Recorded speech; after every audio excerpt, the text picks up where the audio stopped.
Hey everybody, welcome back to the channel. Welcome to day 30 of our 60-day weight loss challenge from May to July. I'm gonna do a little different video today. I shot a different video earlier today. Today's Memorial Day. I got up early today. I went down to a baseball card show, did some walking. I went to the veteran cemetery where my dad is buried and spent some time over there. And it was a pretty reflective day for me. I figured, you know what, as I get into this, let me take a moment to slow down and just talk about my 5-year journey in this fitness journey that I'm going on. And first, I just want to thank you. There's been a lot of you guys on the channel have been great lately, sending me some comments and helping me with some of the willpower and struggles that I've gone through, just like you guys have. So thank you for keeping me, sharing that with me, helping me get stronger and think differently on what I'm trying to do. It is an interesting time, right? I think back, this whole thing started for me 5 years ago, and I wanted to slow down and just share that 5-year journey with you for the next few minutes and just tell you where I was, where I am, and how I'm thinking about the next 2 or 3 years. I'm going to be 50 years old in about a little over a year, and there's a lot in my mind as I get into that. That's a weird age for me. 40 didn't really bother me, 30 I was fine with. Now that 50, it's just strange. So, let's go back to my journey 5 years ago. I was 322 pounds. I woke up one morning and I just said, enough is enough. I got to get healthy.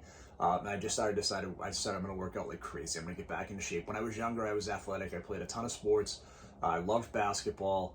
I was able to go out and walk or hike or run, all the time, never an issue. So I just said, I'm going to get healthier. And that first year, I did one thing that changed my life forever, and it was great. I got rid of soda and caffeine, and that was a big thing for me. And I drank a ton of soda, and that weight just started falling off. I went, from 322 down to the mid 250s. I was at a great place. And then year two, I decided to change gyms. I went over from Planet Fitness to Anytime Fitness in Norton. They've been great to me. I'm still there all these years later. But I got into a weird place again. I started eating bad again. So I started to gain weight back again. I got back up to 290, and I was doing stupid shit. Like, I would get done with the gym and I would go to McDonald's and get a cheeseburger and a milkshake. I'm like, this just doesn't work. I can't do this. And my wife in 2020, so 3 years in, decided she wanted to go back to Weight Watchers. She had some success with it. And I just said, hey, can I go with you? And that was January of 2020, right before the pandemic. We were a couple months in when the pandemic hit, but I was in a great place. Mentally, it was awesome for me.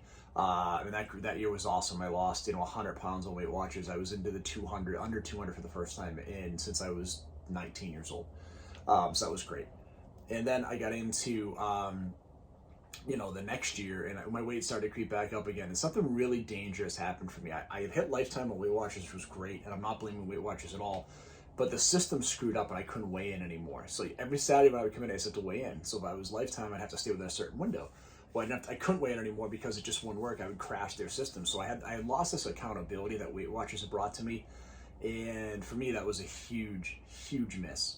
Without that accountability, I didn't show up right. I started eating poorly again. The accountability kept me eating the right way on Friday nights. I would show up again. Thursdays and Fridays we'd be really cognizant of what we were going to eat. I'd get great workouts in, just to the goal to either lose weight or stay within that goal. And that next year, I started to creep up again. We had a couple of vacations. Life started to get a little bit more back to normal. We had some concerts and some. We went to Orlando twice, and things that just kind of started to get back to a little bit normal. So by the end of the year, I was sitting around 215, heading into like November.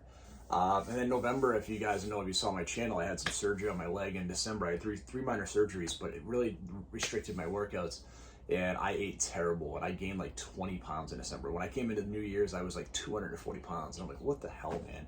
Gained back 50 pounds, and I was really disappointed in myself. So I said, this year I'm going to get back after. And so far this year, it's June now. I'm 6 months into the year. I've been up and down, but I've been anywhere from 220 to 235. I've never got back to 240. And right now I'm sitting in the mid 220s. And this is kind of where the journey's taking me. So 5 years in, we've had ups and downs. We've had these weird places. But for me, I've realized 100% it's mental. When my head's in the right place, I'll lose weight, and when it isn't, I won't. Here's my biggest struggle.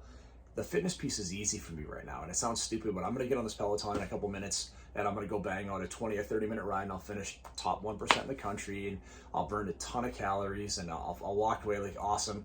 And then I'll go downstairs and I'll eat a friggin' piece of cake like a jackass, right? I don't want to do that. Like, mentally, I got to get away from that because the fitness side is so easy. I can go out and ride 30 or 40 miles on the bike without a problem. I can go walk for an hour and a half like I did last night or 2 nights ago just because I wanted to with no issue. So mentally, I got to get my head back in. I'm thinking about actually quitting Weight Watchers just to sign up again. So I lose my lifetime status so I can literally go back in and pay so I can start weighing in again and hold myself accountable. Because I think if I do that, I'll start to see my weight start to go down, because every week I'll have to go in and weigh in. And that's a very big thing for me psychologically to have to do that. So I think that's what's on my head, in my mind. Now, when I talked about getting into being 50 soon, to me that, like I said, the 30s and 40s didn't bother me. 50 is, man, it's weird. And it's putting me in a weird headspace. I don't want to think of myself as an older guy. And I know 50 is very different than it was when I was a kid.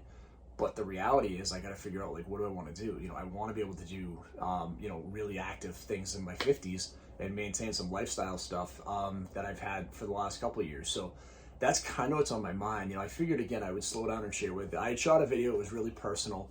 And not that I want to share personal things with you, but it was more cathartic for me to kind of just talk about my dad and some of the stuff, and his part in the military, and again, not that I don't want to share it with you guys. It just didn't feel right for the channel, so I figured I'd slow down today. I'd tell you all, if you've lost a loved one for a service, thank you for their sacrifice, and to everyone that we've lost in this, thank you to what they've done to make our country great and free. And I'm a veteran; it means a lot to me. So. With that being said, I thank you all for all the new subscribers on the channel. I hope what we go through is helpful, and I hope it's helpful in your journey. If you're struggling like I am, we'll keep doing it together and keep finding new ways to do stuff. But keep after it, keep your head down, keep getting the workouts in, keep going after it, and we'll talk to everybody really soon. And if you haven't done so far, please hit that like and subscribe button. We'll talk soon. Thanks.